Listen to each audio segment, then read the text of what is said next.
시장 이슈들 조금 더 세부적으로 살펴보도록 하죠. 자, 어제 이 박 대통령의 담화문 발표가 있었습니다. 그 이후에 오늘 시장에서 정치 테마주들의 움직임 한번 점검을 해볼까요?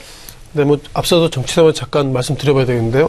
어제 저희 박근혜 대통령의 그 3차 대국민 담화를 얘기를 했습니다. 2시 반에 이렇게 발표가 돼가지고 한 5분 정도가 된 것 같은데요. 어제 2시 반 전후로 상당히 해프닝이 좀 벌어졌었죠.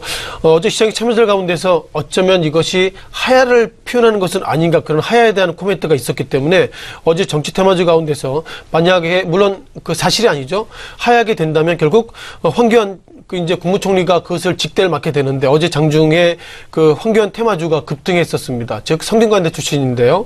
솔고바이오 그리고 인터엠, 그 국열신동 등 성균관대 법대가 대표를 맡고 있던가 아니면 경제과, 행정과 이런 어떤 황교안 테마주가 어저께 잠깐 좀 해프닝이 있었는데요.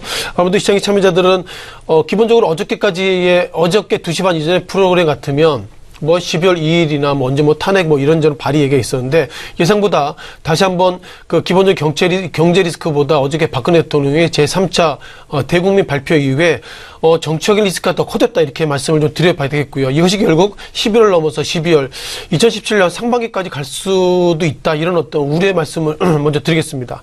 자, 어제 기본적인 키워드는 그겁니다. 국회 결정에 따라서 대통령직을 물러나겠다는데요. 여기서 좀 꼼꼼하게 따져볼 것은, 국회가 결정할 것은 여러 가지가 있습니다. 탄핵도 국회가 결정할 수 있는 부분이기 때문에 국회 결정이란 이런 단어의 어떤 그 질감에 따라서 시장이 상당히 좀 둔감하게 보이고 있는데요. 어제 2시 반 발표 이후에 주가가 예상보다 소폭이나마 상승했기 때문에 어저께는 별 의미가 없는데, 이 시각 현재 아직까지 방향은 좀 정할 수 없는 것 같습니다.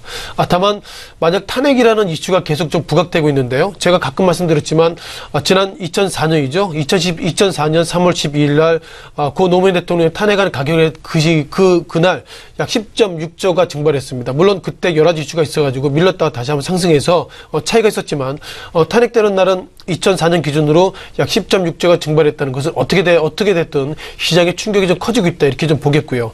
자, 이제는 그 정치 테마주로 넘어가 보겠습니다. 박근혜 대통령 관련돼서는 국회 부분, 이런 부분이 정해져야겠지만, 과연 어저께 발표 관련돼서 어느 테마주가 과연 수혜주가 되는지 그런 말씀을 드려봐야 되겠는데요.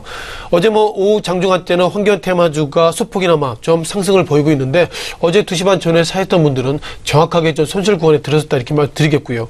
또한 어제 가운데서는 문재인 테마주가 어제 상당히 급등했습니다. 어저께 박근혜 대통령 그런 관련돼서 문재인 테마주가 어제는 상당히 플러스의 모습을 보이고 있었는데, 앞서 말씀드린 것처럼 이 시각 현재 문재인 테마주 약세 모습들을 보이고 있습니다. 우리들 슈퍼레인이 1%대, 2%대 약세의 모습 보이고 있어서 이제 정치적인 속셈들이 상당히 좀 바뀌고 있는데요. 오늘은 반기문 테마주 관련돼서 태영건설, 성문전자 이런 종목들이 적게는 0.3%, 많게는 CCS 같은 경우에는 4%대 급등을 좀 보이고 있어서 정치 테마주가 예상보다 좀 변동성이 커지고 있다, 이렇게만 드리겠습니다.